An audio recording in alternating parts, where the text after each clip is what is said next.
27 मार्च 2022 इतवार का दिन वफाकी दारुल-हुकूमत इस्लामाबाद का परेड ग्राउंड। उस वक्त के वजीर आज़म इमरान खान एक बड़े जलसे से खिताब कर रहे होते हैं कि अचानक जेब से एक कागज़ का टुकड़ा निकाल कर लहराते हैं और कहते हैं कि हमने आज़ाद और मुल्की मुफाद में खारजा पॉलिसी बनाई जिसकी वजह से हमें धमकी दी गई,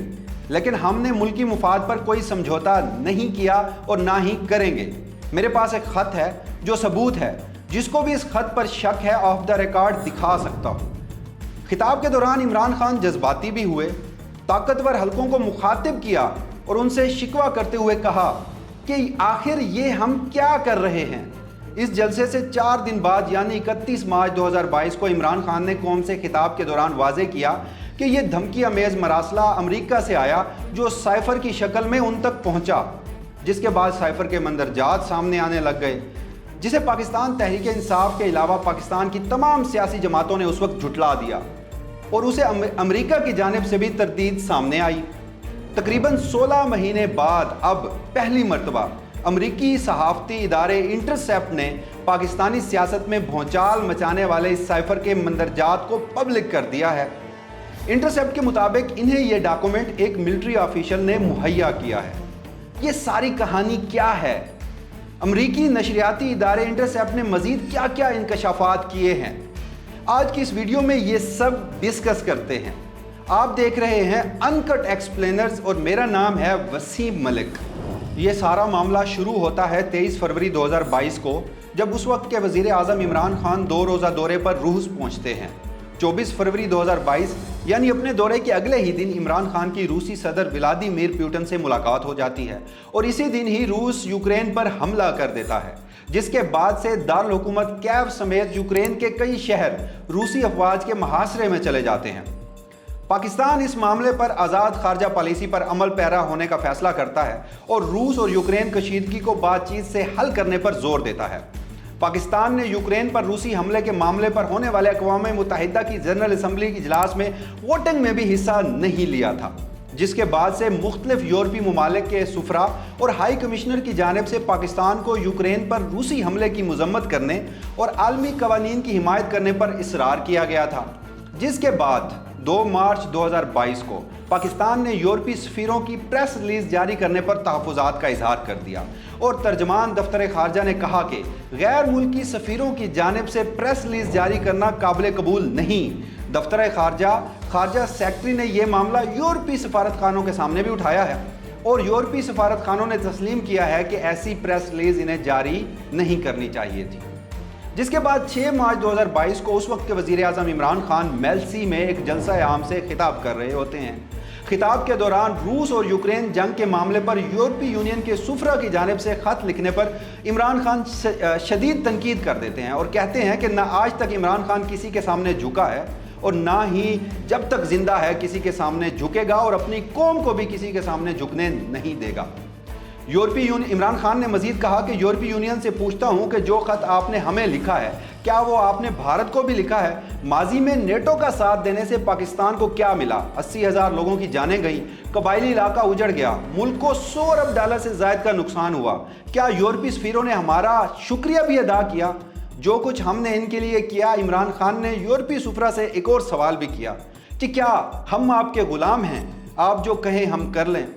इसी दौरान पाकिस्तान में उस वक्त के वज़ीर आज़म इमरान खान के खिलाफ अदम एतमाद की तहरीक ज़ोर पकड़ती जा रही थी। अपोजिशन जमातें हर गुजरते दिन इमरान खान के लिए मुश्किलात पैदा कर रही थी। तहरीक इंसाफ और अमरीकी सहाफ़ती इदारे द इंटरसेप्ट की गुज़श्ता और उसकी जो स्टोरी है उसमें एक चीज़ का हमांगी से जिक्र है और वो ये है कि इंटरसेप्ट के मुताबिक 7 मार्च 2022 को अमेरिका में पाकिस्तानी सफ़ीर और अमरीकी महकमा खारजा के 2 हुकाम के दरमियान मुलाकात होती है।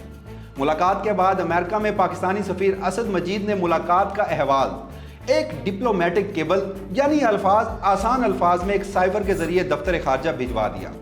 फिर इंटरसेप्ट की स्टोरी के मुताबिक एक अमरीकी सिफारतकार ने पाकिस्तानी सफ़ीर से कहा कि अगर पाकिस्तान के वज़ीर आज़म इमरान खान के खिलाफ अदम एतमाद कामयाब हो जाता है तो अमरीका पाकिस्तान को रूस के मामले पर माफ़ कर देगा। अमरीकी सहाफ़ती इदारे इंटरसेप्ट की स्टोरी के मंदरजात पर तो मैं आता हूँ, मगर उससे पहले जब ये मामला मुल्की सतह पर ज़ेर बहस आया था तो उस वक्त क्या बड़े हालात व वाक़यात पेश आए थे वो आपके लिए जानना ज़रूरी है। वो मैं आपको बता देता हूँ कि जब ये मामला उस वक्त ज़ेर बहस आया तो 30 मार्च 2022 का वो दिन था जब उस वक्त के वज़ीर आज़म इमरान खान की ज़ेर सदारत वफाकी काबीना का एक ख़ुसूसी इजलास बुलाया गया,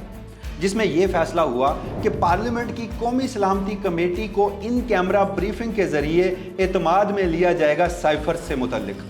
31 मार्च 2022 को साबिक वज़ीर आज़म इमरान खान की ज़ेर सदारत साइफर के मामले पर कौमी सलामती कमेटी का एक ख़ुसूसी इजलास भी मुनक्किद होता है, जिसमें तीनों मुसल्लह अफवाज के सरबराहान भी शिरकत करते हैं।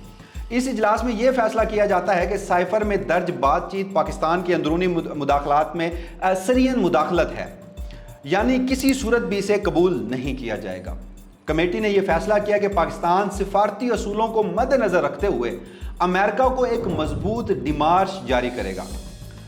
इस कमेटी के शुरा ने 30 मार्च 2022 को वज़ीर आज़म की सदारत में होने वाले ख़ुसूसी काबीना के इजलास के फैसलों की भी तौसीक कर दी। फिर आते हैं 31 मार्च को। 31 मार्च 2022 को एक प्रेस कॉन्फ्रेंस के दौरान मुस्लिम लीग नून के सीनियर रहनुमा ख्वाजा आसिफ ने यह तक कह दिया कि अमेरिका चाहे तो पाकिस्तान के लिए बेशुमार मुश्किलात खड़ी कर सकता है। हमें जो वेंटिलेटर्स लगे हैं वो अमेरिका की मर्जी से लगे हैं। अमेरिका चाहे तो हमें घुटनों पर ला सकता है। इमरान खान ने अमेरिका का नाम लेकर गलती की है। ये कहना था उस वक्त के जो अपोजिशन लीडर के बड़े रहनुमा थे और जो बाद में वजीर दिफा भी बने, ख्वाजा आसिफ। अगले ही दिन यानी 1 अप्रैल 2022 को उस वक्त के अपोजिशन लीडर शहबाज शरीफ ने जियो न्यूज़ पर शहजाद इकबाल के प्रोग्राम नया पाकिस्तान में ख्वाजा आसिफ के बयान की तौसीह करते हुए यहाँ तक कह दिया कि बेगर्स कांट बी चूजर्स। अब चलते हैं 2 अप्रैल 2022 को, जब इस्लामाबाद में एक सिक्योरिटी डायलॉग से खिताब करते हुए उस वक्त के army chief general Qamar Javed Bajwa रियासत पाकिस्तान के मौक़िफ़ से हटकर एक नया पॉलिसी बयान जारी कर देते हैं। जनरल कमर जावेद बाजवा हुकूमत के मुतात मौक़िफ़ से हटकर रूस और यूक्रेन बहरान पर तशवीश का इजहार करते हुए कहते हैं कि aggression against a smaller country can not be condone, यानी रूस ने जो एक छोटे मुल्क पर हमला किया है इसे किसी सूरत माफ़ नहीं किया जा सकता। ये बयान उस वक्त की हुकूमत के बयान के बिल्कुल मुनाफी था। फिर 9 अप्रैल की रात अदम एतमाद की वोटिंग से पहले उस वक्त के स्पीकर कौमी असम्बली असद कैसर साइफर को एक कापी जो है उसकी वो चीफ जस्टिस उमर अता बंदयाल को भिजवा देते हैं, जिस पर वो तहकीकात का मुतालबा भी करते हैं। आगे बढ़ते हैं 14 अप्रैल 2022 को।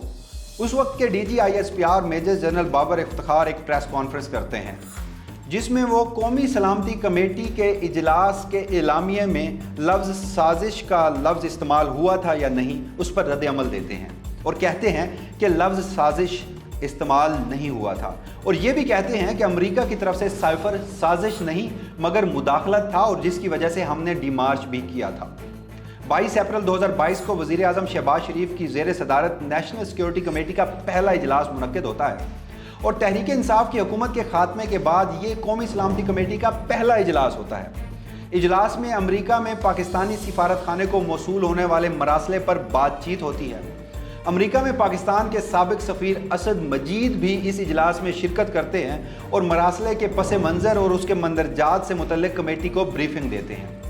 कौमी सलामती कमेटी ने मरासले के मंदरजात का जायज़ा लेने के बाद अपने गुज़श्ता इजलास के फ़ैसले की तौसीह भी कर दी थी, जिसमें साइफर को पाकिस्तान के अंदरूनी मामलात में मुदाखलत करार दिया गया था।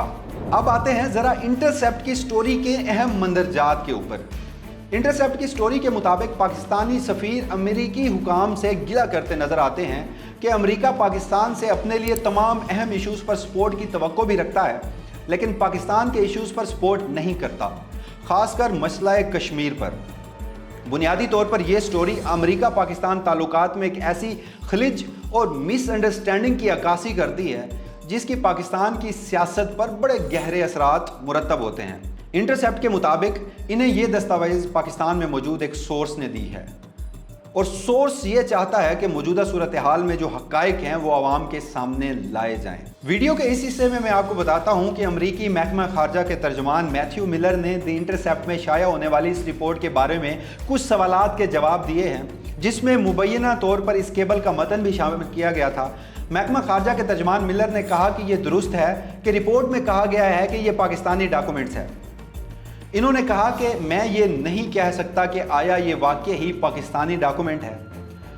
جہاں تک اس میں درج کامنٹس کا تعلق ہے جو رپورٹ میں بیان کیے گئے ہیں، میں سفارتی سطح پر کی گئی اس نجی گفتگو پر تبصرہ نہیں کروں گا۔ اس کے علاوہ اگر وہ کامنٹس درست بھی ہوں جیسا کہ رپورٹ میں کہا گیا ہے تو بھی میں ان پر کوئی رائے ظاہر نہیں کرتا، اور اس پر یہ بھی انہوں نے کہا کہ اس سے یہ بھی تاثر نہیں ہوتا کہ امریکہ پاکستان کے بارے میں کوئی موقف اختیار کر رہا ہے کہ پاکستان کا لیڈر کیسا ہونا چاہیے۔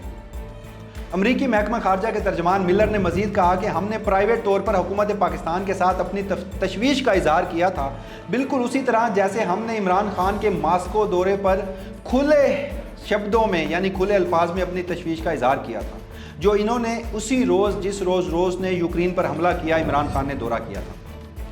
اب یہاں پر امریکی محکمہ خارجہ کے ترجمان ملر سے ایک سوال ہوتا ہے کہ عمران خان کے دورہ ماسکو سے ہی جو تعلقات ہیں وہ امریکہ اور پاکستان کے متاثر ہوئے، جس پر محکمہ خارجہ کے ترجمان میتھیو ملر وضاحت کرتے ہیں کہ اس سے اتفاق کیے بغیر کہ آیا یہ سائفر درست ہے یا نہیں، یہ جو انٹرسیپٹ نے رپورٹ کیا ہے وہ مبینہ کیبل میں درج تمام جو نکات ہیں وہ درست ہیں یا نہیں۔ امریکی محکمہ خارجہ کے ترجمان ملر کی سٹیٹمنٹ کے بعد اب ذرا پاکستان کا رخ کرتے ہیں، جہاں گزشتہ روز وزیر اعظم شہباز شریف نے ایک انٹرویو میں کہا کہ عمران خان کا بیانیہ تھا کہ امریکی سازش سے ہماری حکومت آئی، مگر یہ جھوٹ ہے۔ اگر ایسا ہوتا تو روس سے ہم سستا تیل نہ لیتے اور نہ ہی چین کے ساتھ ہمارے تعلقات بحال ہوتے۔ شہباز شریف نے مزید کہا کہ دی انٹرسیپٹ میں چھپنے والے مندرجات اگر درست ہیں تو یہ ایک بہت بڑا جرم ہے۔ اس کے علاوہ انٹرسیپٹ کو دی گئی اسٹوری پر پاکستان تحریک انصاف نے بھی پریس ریلیز کے ذریعے ایک رد عمل کا اظہار کیا ہے،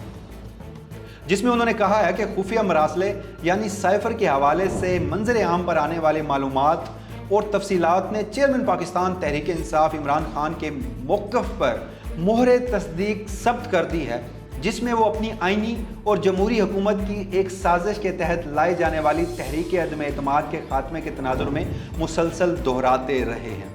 اب یہ تو تھے اس سائفر، اس مبینہ کیبل جو دی انٹرسیپٹ نے اپنے ایک رپورٹ میں چھاپا، اور اس کے ساتھ ساتھ پاکستان میں گزشتہ ایک سال کے جتنے بھی بڑے واقعات تھے، مگر کسی بھی نتیجے پر پہنچنے سے پہلے یہ ضروری ہے کہ اس پر ایک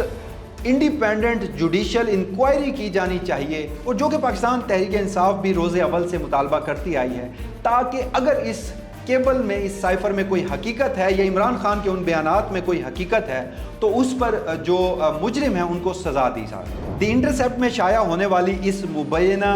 کیبل کی رپورٹ ہو، اس کے مندرجات ہوں، یا پھر پاکستان میں پچھلے 1-1.5 سال میں اسی سائفر سے متعلق بڑی ڈیولپمنٹس، وہ میں نے یہاں پر ایک ٹائم لائن کے ساتھ آپ کے سامنے ڈسکس کی ہے، مگر اس وقت ضرورت اس امر کی ہے کہ اس مبینہ کیبل یا سائفر کو دی انٹرسیپٹ کے حوالے کس نے کیا، اور اس کا کیا واقع ہی وہی اثر ہے جو سابق وزیر اعظم عمران خان پاکستانی سیاست کے تناظر میں کہتے رہے ہیں۔ اس پر ایک انڈیپینڈنٹ جوڈیشل انکوائری کی ضرورت ہے تاکہ جو بھی سچ ہے وہ قوم کے سامنے آنا چاہیے۔